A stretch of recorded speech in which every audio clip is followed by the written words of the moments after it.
I think our ambition from the start was to grow a big business. You know, when we started the business, it was obviously very small. We were quite young. I think I was 27. My brother was a couple of years younger than me.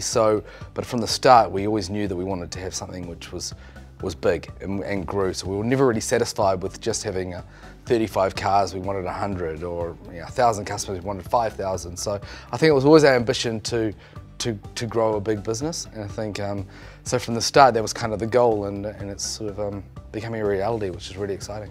Measures and the KPIs that we have changed. The bigger we've got, the more we've sort of got into our business. Back in the early days, they were probably very simplistic. You know, they were, what are our revenue? Are we hitting our revenue numbers? Our bottom line performance, customer numbers, vehicle numbers. But now, as you get bigger, they kind of do change a little bit. While they're really still important, now it's really about culture. Are we building this team around us that can help us succeed and deliver on our goals, which is a really key measurable for us. And also, what are our customers saying? Are we growing our customer base? Are we giving them new innovative product? Are we looking at what we can do to improve that customer experience, whether it's in our cars or camper vans or hotels or on a cruise boat? So yeah, measurables change and KPIs change the bigger the business gets. Fast-growing businesses like ours constantly have challenges, and a couple of major ones that we've had from the start probably has been around funding.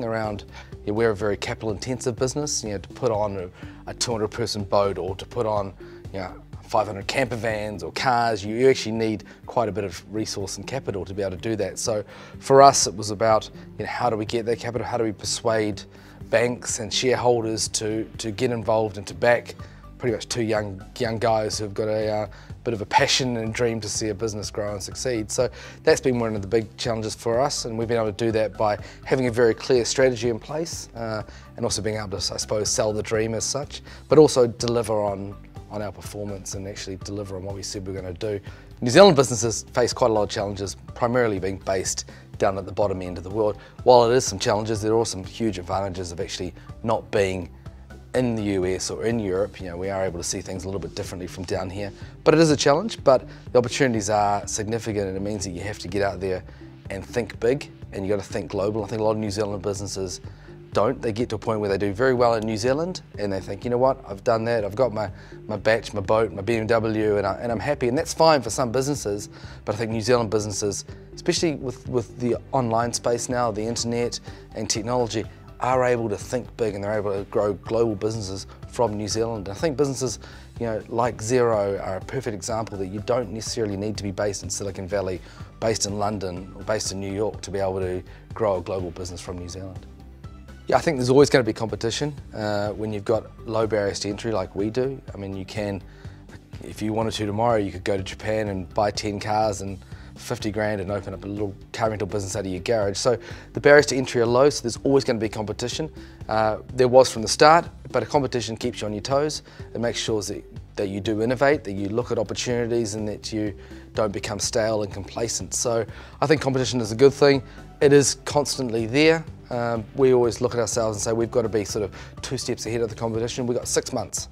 That's by the time that the competition sort of catch up to what we do. So, you got to use next generation marketing, social media, innovation to make sure that you are improving on that performance and delivering what to your customers is a unique experience, really. So the customer wins with competition as well, which is a great thing.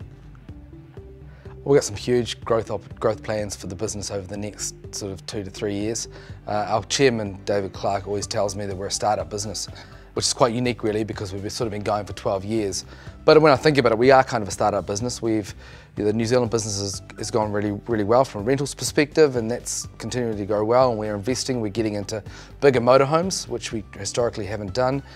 We've got a accommodation offering in Christchurch that we're just about to sign off on, and we're looking at other opportunities to grow our Juicy Hotels brand throughout New Zealand and into Australia.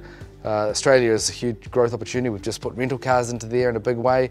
And then the big one for us is the US. So we've been there for 2 years now, and it's been incredibly well received. Big challenges running a business in the US, especially from New Zealand, but if we nail it, if we get it, the opportunities are just massive. So we're really excited about what the next sort of 12, 24 months looks like.